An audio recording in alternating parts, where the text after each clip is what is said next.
My name is Dr. William Courtney. I'm involved in the raw use of cannabis as a dietary essential. In that capacity, you can use 60 times more than you can tolerate if heated, and in that capacity is a very potent anti-inflammatory that will find a very broad population of interest in this country.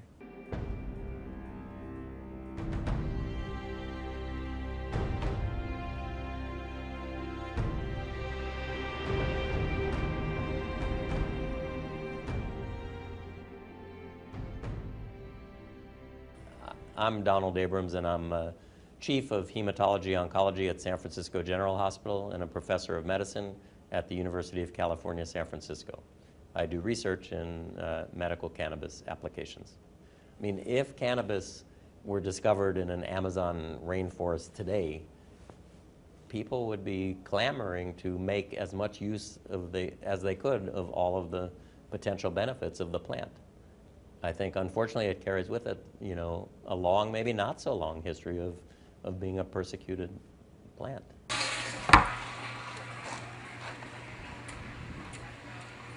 5 years ago, I wouldn't prescribe cannabis for a fellow I went to medical school with because I was such a skeptic. And now it's real clear to me that cannabis is a vegetable. It's not psychoactive until humans alter it chemically. No other animal alters it. So the whole psychoactive thing is a human aspect of the plant that has nothing to do with the 34 million years of evolution that the plant has. It's captured these molecules that help our body's regulatory system be more effective, and its bottom line is it's a dietary essential that helps all 210 cell types function more effectively, and so I never even refer to it as medicine anymore. Strictly as a dietary essential. It only becomes a medicine once you have a breakdown and a condition has become very serious and the system, your body's being overwhelmed. Then cannabis can be manipulated, i.e. heated, concentrated, to become a medicine. But in its best form, it's a preventative. And preventing diabetes is a lot better than trying to treat it. Preventing cancer is a lot better than trying to treat it. I think cannabis is a medicine that is anti-inflammatory, antioxidant, and probably has some direct activity against cancerous cells. So. The federal patent is phenomenal. The Department of Health and Human Services since 2003 has had intellectual property on CBD, and CBD is, is a molecule that's coming out of the shadows from THC. It doesn't produce that psychoactive. The majority of my patients don't want to get high at 8 o'clock in the morning and be high all day long.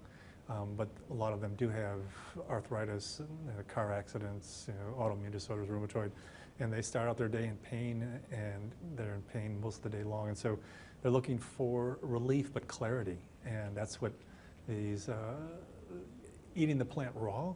And that's, you not only need CBD. CBD is a non-psychoactive, whether it's CBD acid, which is how it's found in the raw plant, or CBD, which is what happens after you cook it or heat it or steep it or turn it into tea or something. But THC acid is the real tricky molecule in the raw plant, totally non-psychoactive, phenomenally beneficial as a molecule. Once it's heated, it turns into THC, and then the tolerable dose drops from hundreds of milligrams a day to 10. And with 10 milligrams, you stimulate the CB1 receptor, you get that psychoactive effect, either dysphoria or euphoria, but you walk away from 99% of the benefits of this plant, which are bone remodeling, intestinal function, neural function, inflammation control, cancer, precancerous detection. This plant can do phenomenal things, but not if you're taking 10 milligrams rather than the 600 milligrams that the FDA is currently approving as an investigative new drug. My name is Kristen Piskuski, and I went from being bedridden and on over 40 medications a day to control my health problems to being a mother, to being healthy, happy, and vital thanks to using green leaf that I juice on a daily basis. Yeah, I was diagnosed with lupus and rheumatoid arthritis when I was 16, and then interstitial cystitis, painful bladder condition, endometriosis, cervical cancer. I was told I was sterile and would never have children, and hypothyroidism, chronic infections. I've had 16 surgical procedures, and I'm resistant to most antibiotics and have chronic infections. and I can't take a lot of Western medicine drugs because of the allergies that I have. I also have asthma. I'm allergic to most environmental factors and different skin rashes. And I have a broken back in 3 places. Man. So how did, how did you discover this new way of juicing? I discovered cannabis was helpful for the conditions because when I would smoke cannabis for pain, I had fewer infections. So I started to look into whether cannabis was doing more than just masking the pain. And I moved to California to be able to use cannabis legally, but I still didn't have the type of healing that I anticipated with smoked and heated cannabis. So after talking to several cannabis physicians and attending different lectures, I found out that there's the THC acid and CBD acid that you get in the raw form have medicinal properties that are better at helping my immune system to communicate. So as soon as I began doing that, it took about 6 weeks and I was infection-free and all of my conditions went into remission. And what many of my patients do is they plant a plant every day and they pick a plant every day. If you let the plant grow to a certain size, you may be able to use half a plant a day. So a plant therefore would last for 2 days. So therefore you need 1 plant every other day. So the total number of plants depends on whether you have a plant a day, a plant every other, or a plant every 3 days, depending on the space available. But most of them are trying to do this whole thing on a single 400-watt light. And they use a fluorescent light to keep a mother alive, and they produce a clone. They start a plant. They pick the whole plant, strip the leaf and flower, juice that. Good indication that the roots are also useful. Stalk is a little fibrous, can bind up a lot of juicers and ruin the juicer because it's just so strong. So I generally strip the stalk and throw that away because it's just too fibrous. But juice that, it produces a small amount of juice, very concentrated, quite acidic. Yeah, that has to be diluted.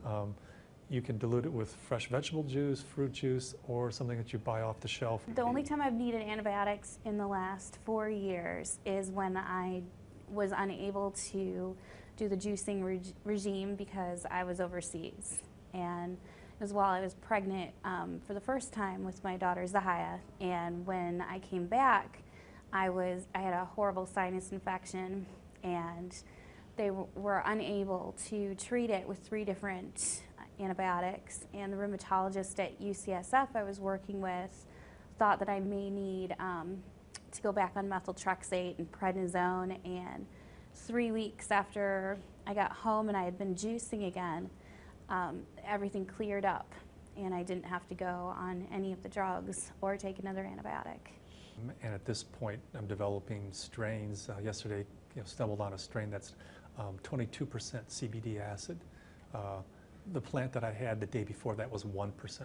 A absolutely phenomenal change in the plant's chemical composition, and particularly as it impacts, are you violating federal patents if you're using this plant? I mean, if they're commercially going to use CBD, then you have to deal with the patent. But individual use as a dietary element, the U.S. patent just is clear evidence as to why you want to eat this plant as a leafy green vegetable and include it in your diet several times a day.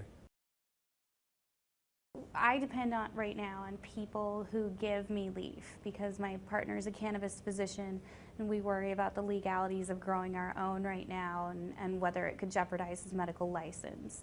But we have a lot of patients that are able to grow less than 30 plants, and this allows them a fresh plant every day for juicing. My #1 project is to get the Convention 1 treaty, which is a UN committee that produced this treaty that I think there's 104 countries that have signed on to it, which says if you have, grow, possess, transport cannabis, you should be imprisoned. That is the document that every country in this world pounds people into the ground, cuts their heads off, imprisons them. And so you take this information that unheated, it's not psychoactive, it's a vegetable that improves the function of your immune system and bone metabolism and musculoskeletal. Once the world knows that it's a vegetable, that's all it is. most important vegetable on the planet, then these various things that are in place that prohibit people from having access will change. And so one of my agendas now is to try to get the treaty amended to remove cannabis, so that cannabis can be available to everyone in the world as a dietary supplement.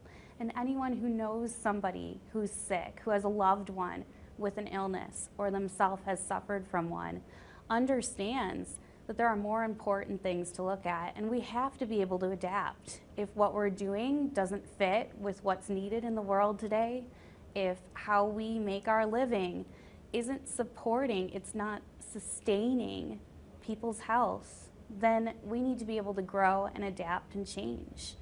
You don't want to go from, I guess a lot of incarcerations to suddenly, it's a dietary essential. I mean, how do you make that leap? And so I'm hoping that we're in a phase where, we're gradually letting go of yesterday's nightmares and embracing the fact that, it's patented for its benefits, it's approved of by the FDA, and in fact is clearly a dietary essential that should be in everyone's diets. And so I'm hoping that the DEA, which is lagging behind, will on cue with the whole organization decide that, okay, well, let's go ahead and reschedule this, because clearly we can't have a patent on its utility and say it has no utility. I mean, the conflict is just, it's patently absurd.